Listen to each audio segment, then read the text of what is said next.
presentes en este webinar, ¿sí? Un poco la idea de este webinar y esta charla sería como un objetivo de haceros una breve introducción, ¿sí? Sobre, digamos, desarrollo seguro y cómo trabajar de alguna manera o aplicar o tener conciencia en una etapa de seguridad o una capa más arriba de seguridad sobre ese flujo o sobre ese proceso. En principio vamos a trabajar con una introducción, como les dije, ¿sí? Como es el DLC o como Software Development Lifecycle, que es la tradición, ¿sí? O como de alguna manera lo que nosotros conocemos como el ciclo básico de desarrollo de un producto o una aplicación. Y para dar luego seguir una introducción de alguna manera a unos conocimientos o concientización sobre ese es el DLC, que sí que entraría ya como un Secure Software Development Lifecycle, que sería ya la parte que les estaba comentando de la capa de seguridad.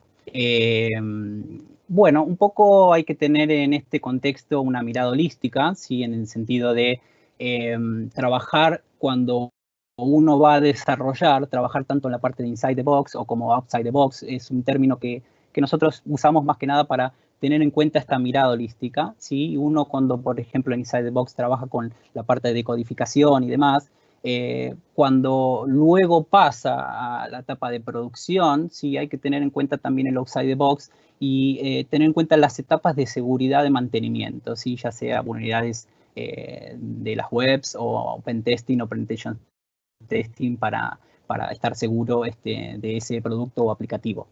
Esa es de alguna manera la mirada holística que nosotros podemos llegar a dar en este sentido. Grandes mitos y excusas que nosotros tenemos, que las grandes de TI o los que trabajamos en esto, de alguna manera es la responsabilidad del programador, la seguridad. Digamos, ¿quién la va a atacar a la aplicación o al producto? ¿Quién va a estar trabajando? Digamos, no se encontraron vulnerabilidades en un entorno. ¿Quién las va a ver hasta ahora? Digamos, si mi aplicación está dentro de un firewall, o sea, una infraestructura interna, un WAF, llámese Web Filter Application o firewall determinado, capa UTM, capa 7, ¿quién va a trabajar quién va a interesarse sobre esta aplicación o este producto? Si corre como admin root, de alguna manera roles y segregación de perfiles, de alguna manera cómo entender, digamos, no es lo mismo tener un profile de admin, un profile user, digamos, no hay manera de explotarla a la aplicación porque es la mejor aplicación que tenemos y la mejor que salió y es nuestra aplicación.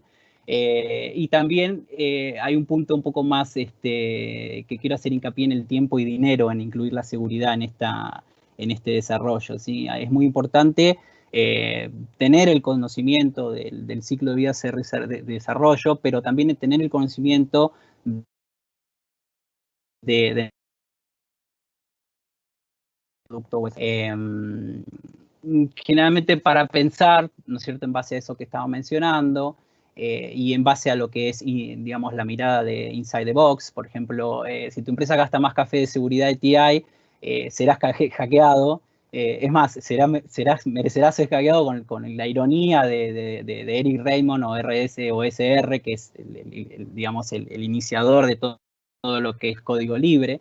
Y según John Chambers, el creador del lenguaje, de alguna manera, de aplicaciones de los lenguajes de Cisco, digamos que habían dos tipos de compañías, las que han sido hackeadas, realmente expuestas, y las que todavía no saben que han sido hackeadas.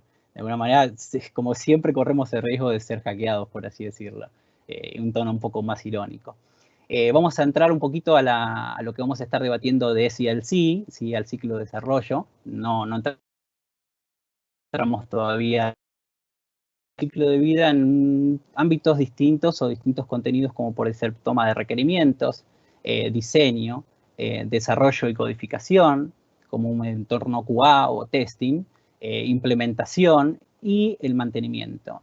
Siempre haciendo una mirada sobre estos puntos, de alguna manera teniendo en cuenta esta mirada global, ¿sí?, que estábamos mencionando anteriormente.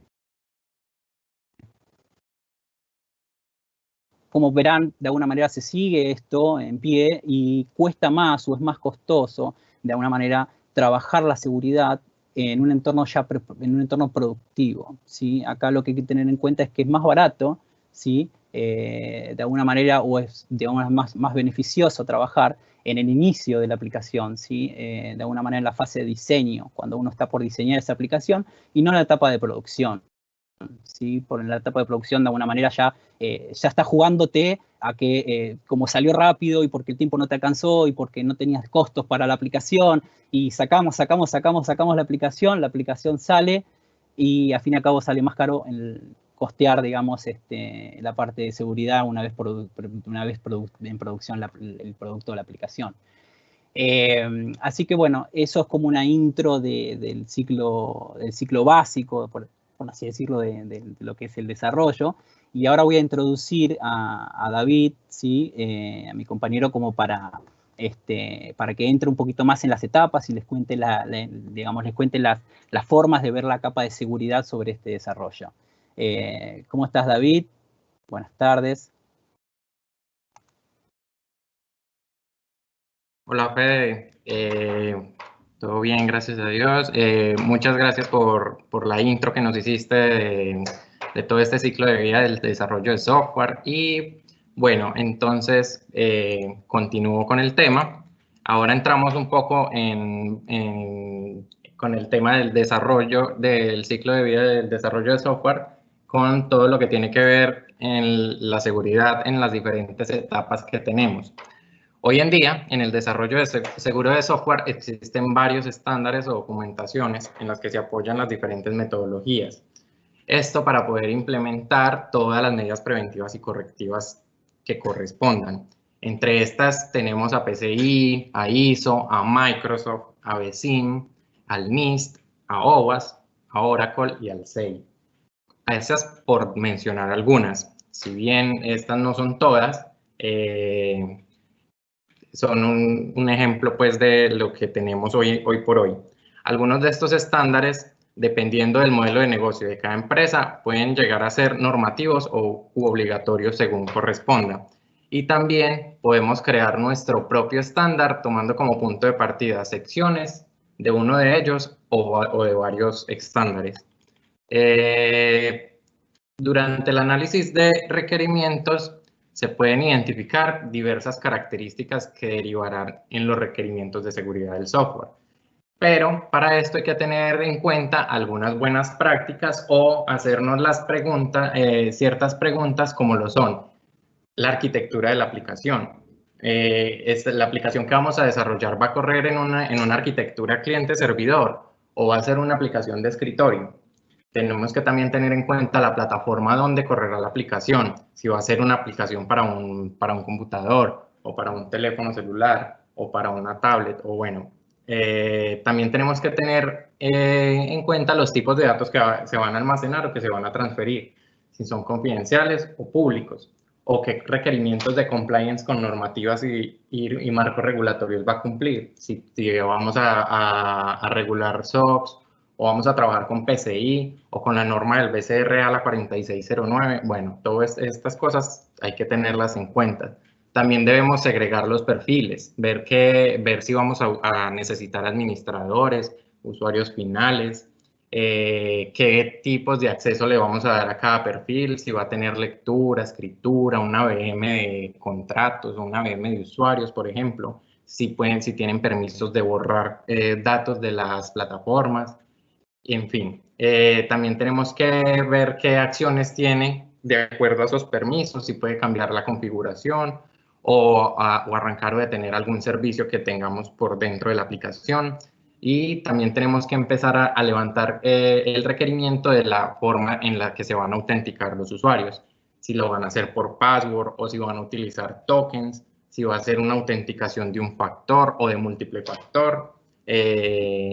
Eso en cuanto al análisis de requerimientos. Estas son preguntas que se le hacen primero que todo al cliente y con ese levantamiento de información pasamos a lo que viene siendo la seguridad en el diseño.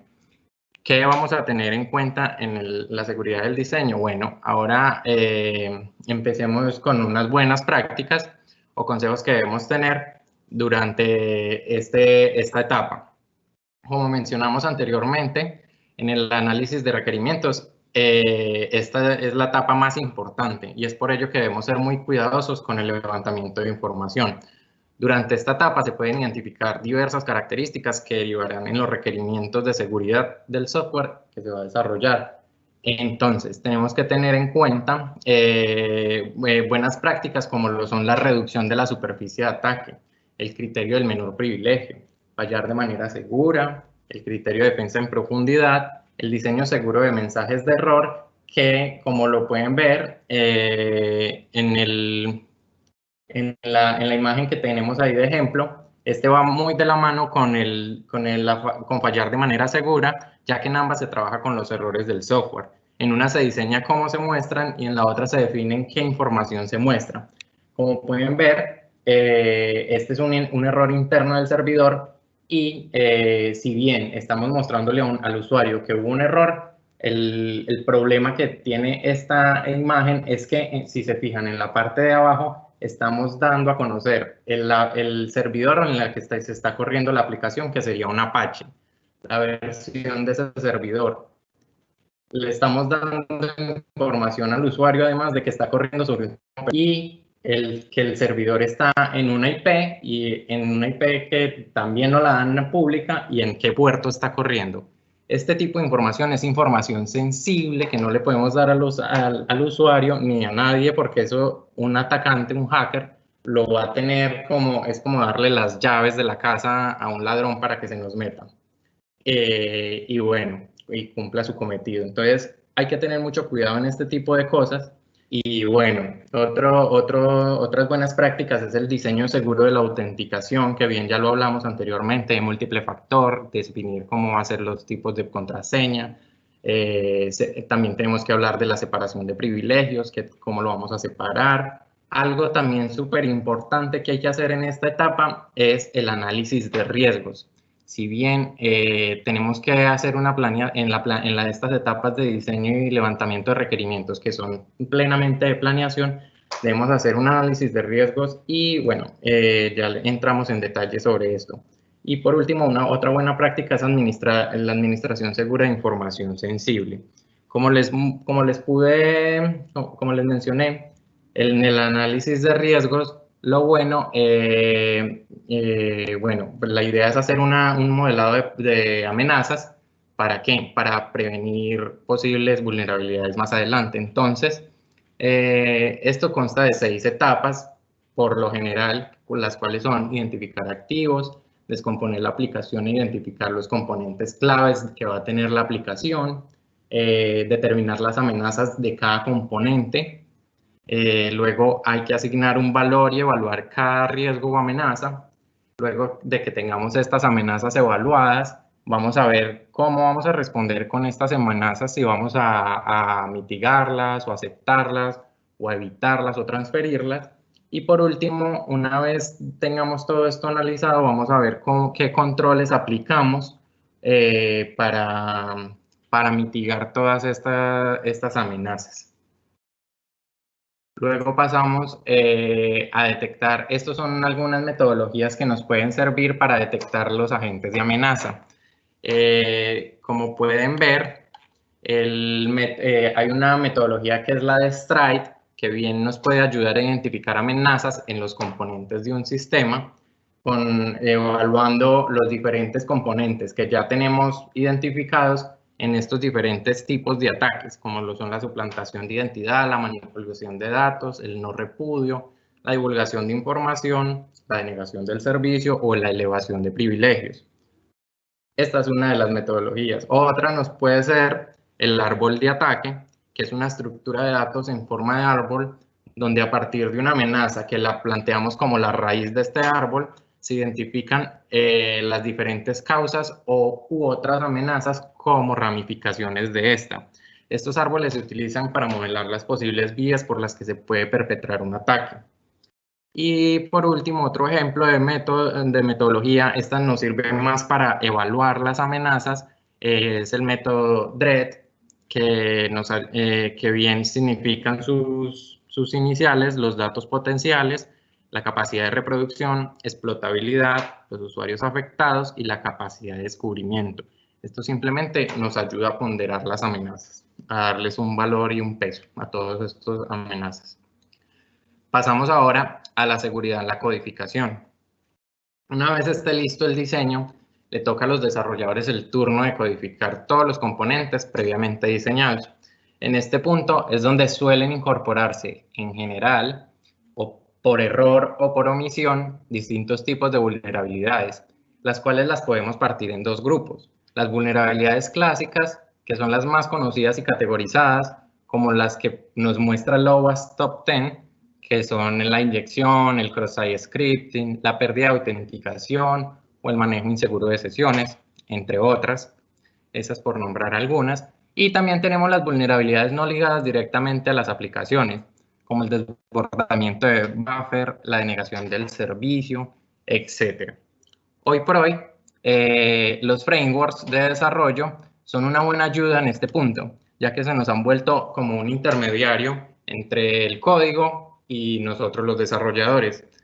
Y esto nos ayuda a prevenir un poco la mayoría de las vulnerabilidades conocidas. Entre estos frameworks tenemos a Spring, a Struts, a Ruby on Rails, y bueno, hay un montón, pero esto es como por mencionar algunos también. Como buenas prácticas de la codificación, también podemos recomendar validar siempre los datos de entrada antes de procesarlos. Esto debido a que no podemos confiar nunca en que los datos recibidos sean correctos y que tenemos que hacer una validación de los datos en todas las capas. Tenemos que asegurar que el dato que nos entró es el mismo que estamos guardando. Esto para evitar, siempre hay que hacer estas validaciones para evitar ataques. Siempre tenemos que usar el criterio de whitelist en las validaciones, tener validaciones predefinidas, donde nosotros conozcamos de antemano qué esperamos recibir como entrada. Tenemos que controlar el tamaño y los tipos de los datos, sanitizar los valores de entrada y salida, eliminar o escapear los caracteres especiales, transformar los datos de entrada a un encoding establecido, bien sea que lo hayamos establecido nosotros internamente o porque nos estemos basando en un estándar. Hay que reemplazar las sentencias SQL dinámicas por Store Procedures. Aquí simplemente estamos tercerizando un poco y dejando de lado las sentencias que dejamos en el código y las dejamos simplemente en la base de datos, como inyectando una capa más de seguridad. Evitamos generar código con valores ingresados por el usuario, no mezclar los datos con código y capturar errores de capas inferiores y no mostrarlos al usuario. Esto lo mismo, el mismo ejemplo que les venía dando desde el principio de diseñar la forma correcta de mostrar errores. Ahora bien, en el testing de seguridad, tradicionalmente la labor del equipo de testing ha sido la de encontrar y reportar errores funcionales de la aplicación. Para esto se desarrollan casos de prueba que están basados en la funcionalidad esperada. Y a esto se le denomina el testing funcional, que básicamente consiste en que la aplicación haga lo que se espera que hiciera. Pero sucede que habitualmente hay un desfasaje entre el diseño original de la aplicación, que es lo que se espera que haga, y lo que se hizo realmente. Aquí, entonces, es donde encontramos tres grupos bien definidos. Lo que fue definido y la aplicación hace. Lo que fue definido y la aplicación no hace, que esto principalmente son los errores funcionales que se reportan.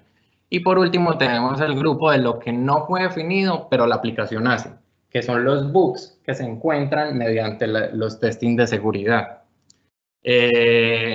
Esto nos lleva a que existan varias técnicas de QA orientadas a la seguridad. Entre esas encontramos el testing de seguridad funcional, que si bien, como ya les mencioné, es el testing clásico que se le aplica a las funcionalidades de seguridad de una app, como por ejemplo, validar que los requerimientos de autenticación funcionen, que los requerimientos de las complejidades de contraseñas estén bien hechos, que haya un bloqueo automático de cuentas, que haya funcionalidad de captchas, que haya restricciones de acceso según lo que se haya diseñado, y así sucesivamente.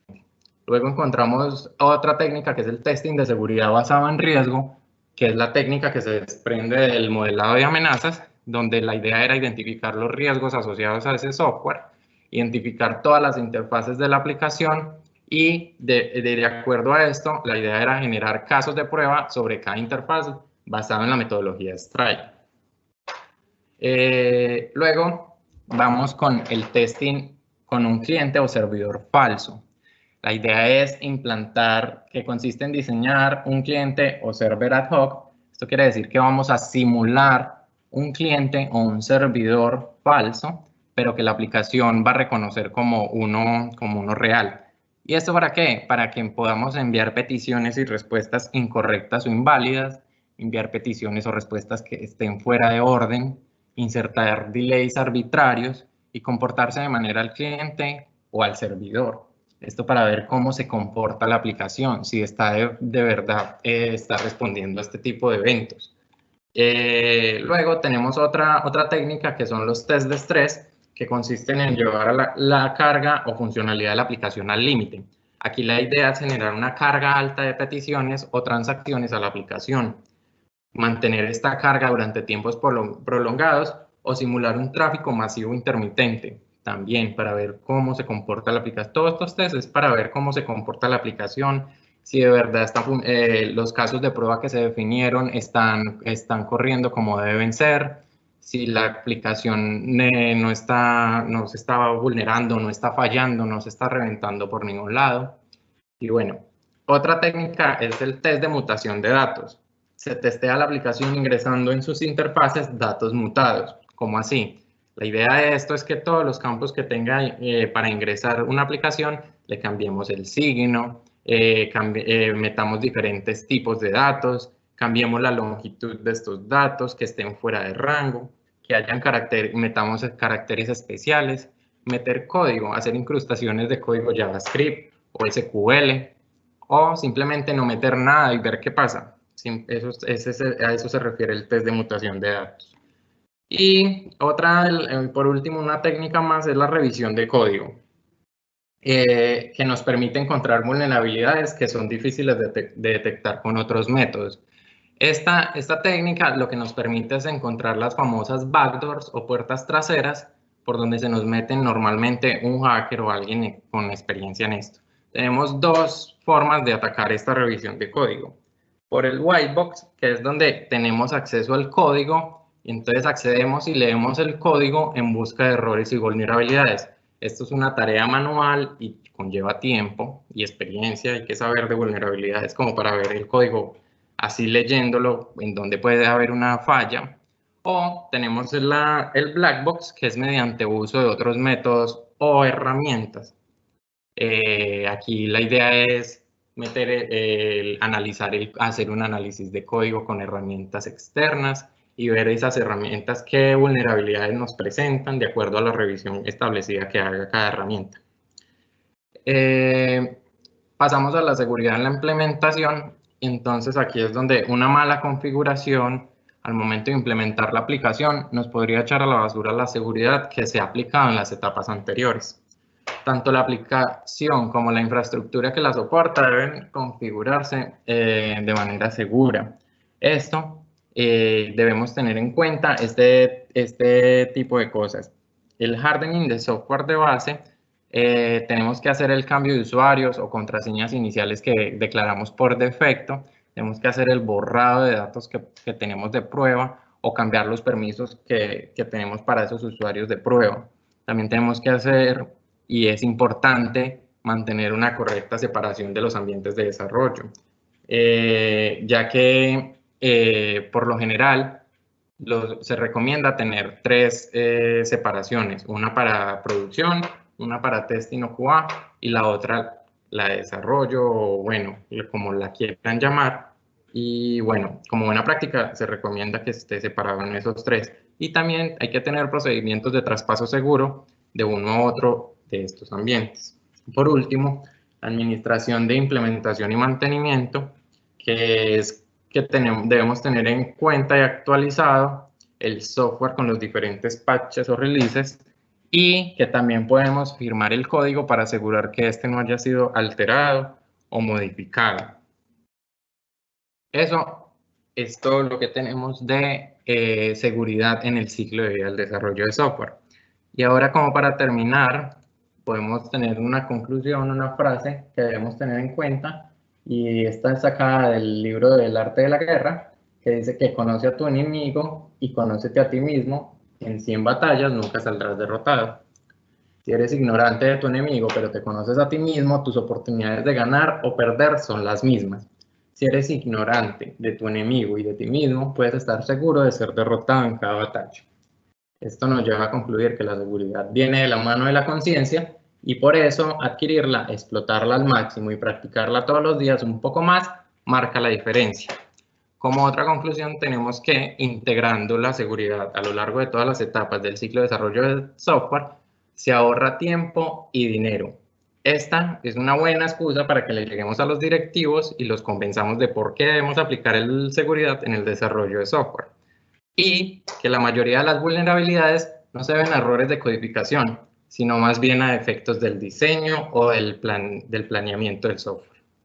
Y bueno, eso es todo lo que les quería comentar, los que les queríamos contar. No sé, eso ha sido todo. Hola, David, ¿qué tal? Bueno, acá muchísimas gracias, clarísima la exposición. Mi nombre es Laura Yuma, yo soy la Country Manager de Insight. Acá les dejamos los contactos por cualquier duda o consulta que tengan. Tienen el mail, tienen un teléfono y tienen nuestro website. Así que mil gracias, David, también Fede Ponte por la charla. Y acá hay una pregunta que se las dejo para que definan quién la va a contestar, que tiene que ver con si como desarrollador es excluyente saber de seguridad o el tema de seguridad puede ser delegada a un equipo que está totalmente aparte del de desarrollo. No sé quién la quiere contestar, David o Fede. Bueno, yo la puedo contestar.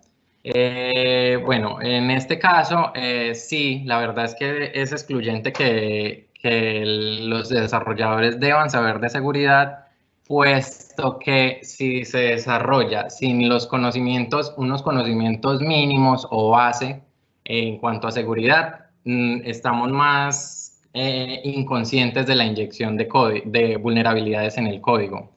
Es por esto que también se recomienda muchas veces antes de iniciar una aplicación o algo así, se haga una breve capacitación en seguridad como mínimo, que sepan mínimamente el top 10 de LOAS o algo así, pero sí, no es excluyente de verdad. No se le puede delegar solo al equipo de seguridad. Si bien nos pueden ayudar o debería estar inmerso en el desarrollo, que esté pendiente de todo este tipo de cosas, o bueno, ahí se va viendo, pero sí.